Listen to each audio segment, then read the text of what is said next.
They told me to stop hunting on my own land. Big mistake. When I first moved out to Cedar Rock Trails, I was looking for quiet miles of forest. The sound of my boots crunching leaves and the freedom to hunt without anyone breathing down my neck. The land I bought was over 30 acres. Just on the edge of a high-end development with an HOA that prided itself on maintaining natural beauty. What they really meant was controlling anything that didn't fit into their sanitized, brochure-worthy neighborhood image. My land wasn't part of the HOA. That was the critical detail. My property sat just outside the official boundary line. I bought it from an older rancher who used it for deer hunting, and I intended to do the same. I'd been an outdoorsman all my life. Respectful, legal, I wasn't blasting guns near homes or hunting endangered species. One was well within state regulations. But that didn't matter to the HOA, especially not to their president. Linda Thurman, also known as Madam Clipboard by the unfortunate neighbors who'd crossed her before. Linda was the type who wore beige sweaters in July and had a permanent scowl like someone was always parking 2 inches into her driveway. She ran the HOA like a dictatorship, measuring grass height, peeking over fences, and sending out violation notices like candy on Halloween. I didn't care until she started caring about me. It started with an email. That was strange because I never gave them my contact info. Subject: unapproved hunting activity. Dear Mr. Bennett, it has come to our attention that you have been engaging in recreational hunting activities that are disruptive and potentially dangerous to residents of Cedar Rock Trails. Please cease all hunting activity immediately. Linda Thurman, HOA president. I stared at the screen, laughing out loud. Right. Disruptive? Dangerous? I replied. Hi, Linda. My land is not under the jurisdiction of your HOA. Kindly mind your business. Ethan Benatai thought that was the end of it. I underestimated her. The following weekend, I set up a blind in the woods and brought my bow. It was a perfect fall morning, cold air, leaves crunching, deer moving through the brush. It just sighted one about 80 yards out when I heard it, a voice yelling from behind the trees. Put that thing down right now. I turned and saw her, Linda, storming toward me through the woods like she was hiking into battle. Wearing khakis, a puffy vest, and holding a phone like it was a badge of authority. You can't hunt here, she snapped. I'm on my land. I said, you're trespassing. I'm with the HOA. I blinked. It's not a law enforcement badge. She waved her phone. I've already called the sheriff. Good, I said. Let's see who they cite you for trespassing, or me for using my legal land. She hesitated, but didn't back down. When the deputy showed up 20 minutes later, she gave him the full act. There are families with children nearby. This man is endangering everyone. The deputy checked my hunting permit, my tags, and my property deed. Ma'am, he said flatly, he's doing nothing wrong. You, however, are standing on his land without permission. Linda didn't speak. Just turned around and marched off like she was preparing her next move. And boy, she was. The fine that started it all a week later. I got a letter taped to my mailbox. HOA violation. Unauthorized activity adjacent to protected community zone. You have been issued a $1,000 fine for violating community safety regulations and endangering residents through hunting activity. Payment is expected within 15 days to avoid escalation. I actually laughed out loud again. Then I got another letter. This time threatening legal action if I didn't comply. I knew it was a bluff. My land wasn't under the HOA. But here's the thing about people like Linda. When they can't control you, they escalate. I found out from a neighbor who secretly hated the HOA, but was afraid to speak up, that Linda had started circulating flyers, claiming I was an unstable and armed threat to the community. Then came the drone. Yeah, she started flying a drone over my property to monitor safety risks. I shot it down with a single arrow. Broadhead, clean shot, right through the center. I left the broken drone on the edge of the property line with a note that read, "Private land. Next time it's trespass charges."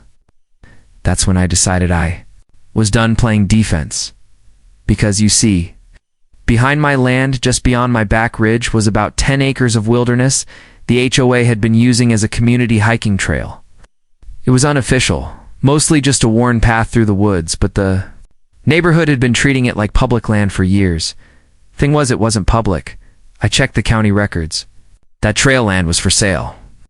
The owners were elderly and had moved out of state. No one in the HOA had bothered to buy it, so I did. I bought it cash. The power shift 2 weeks later, posted signs. Private property trail, closed trespassers. Will be PROSECUTE deal. Linda showed up at my gate that afternoon, seething. You can't do this. I can and did. This is retaliation. No, I said calmly. This is what happens when someone pushes too far. She'd threatened lawsuits. She said she'd rally the community. She even said she'd call the local news. I shrugged. Make sure they get my side too. I've got camera footage, emails, the drone you flew illegally, and your fake fine right here. She left without another word, but she wasn't done. She filed a civil complaint, claiming I was denying the neighborhood traditional access to community property.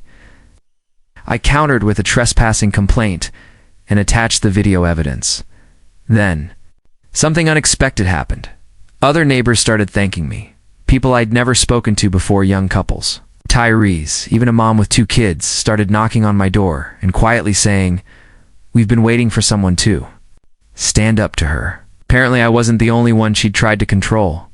She'd fined people for having mismatched lawn chairs, threatened to have swing sets removed, even reported someone for improper garden gnomes. The HOA was no longer a homeowners association. It was her personal kingdom, and now that kingdom had an enemy with land, legal rights, and no fear. The news about me buying the trail spread like wildfire. Some neighbors were outraged, but not at me. They were mad at Linda, the HOA president, for pushing things so far that it forced my hand. Others were just confused. They couldn't believe. The community trail wasn't public land all along. Linda, however, was humiliated, and that made her dangerous. The protest that flopped the very next weekend. She organized what she called a community conservation march.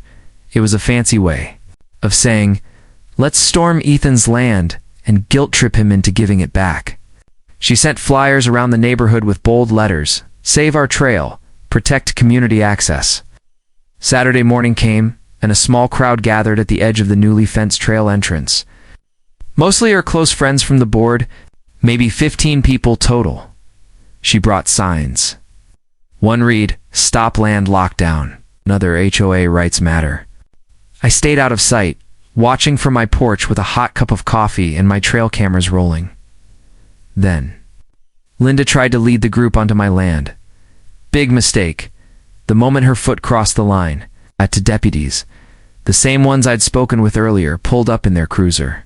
I had notified the sheriff's office in advance and showed them my property deed and the protest flyers. "Ma'am," one of the officers said, "this is private land. You're trespassing." Linda launched into a dramatic speech about tradition, community space, and how I was bullying residents. The deputy let her ramble for a full minute, then calmly handed her a citation. "For what?" she gasped. "Trespassing," he said. "Second warning on this property." The group behind her slowly began to disperse. Most of them realizing the protest was doomed. Linda stood alone on the trail, red-faced, holding her sign like a sword that no longer mattered. The lawsuit that crumbled 2 weeks later I received. A letter from a law firm one the HOA had apparently retained. It claimed that my closure of the trail was a violation of community tradition and usage rights. They threatened to take me to court to force an easement across my land. I smiled, because I'd done my homework.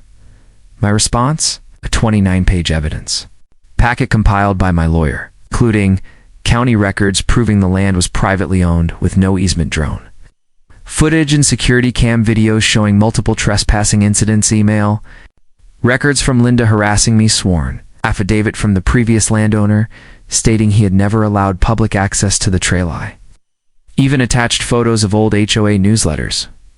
You know what they showed? Nothing. No mention of the trail being a community resource. No claim to ownership.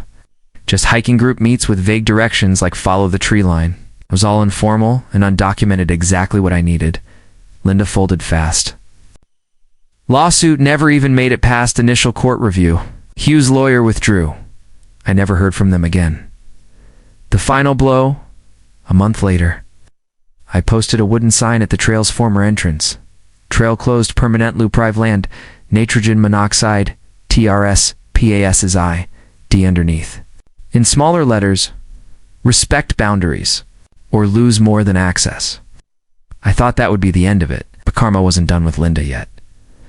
Turns out, in the fallout of our little land war, some neighbors started poking around the HOA's financial records.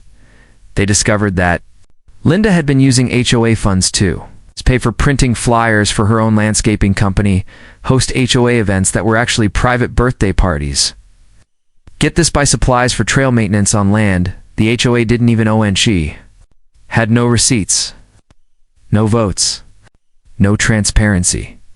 Within 2 months, the entire HOA board was forced to resign. Linda moved out shortly after. Some said she relocated to a condo in the city, where there were no yards to obsess over. I hope she's happy measuring carpet square. Footage and threatening to find neighbors for scented candles now. Peace at last now. I hunt in peace. The trail is quiet. The woods are mine again. Neighbors wave when they drive by. One of them even asked me to teach his teenage son to shoot a bow. You're not like they said, he told me. I know, I said. Kieran made sure no one got to know me before judging me. But the best part? The HOA never reformed. Cedar Rock Trails became self-managed. No more fines, no more threats, no more dictators with clipboards. And if someone ever tries to claim my land again, let's just say I've got a camera, a lawyer, and a very sharp aim.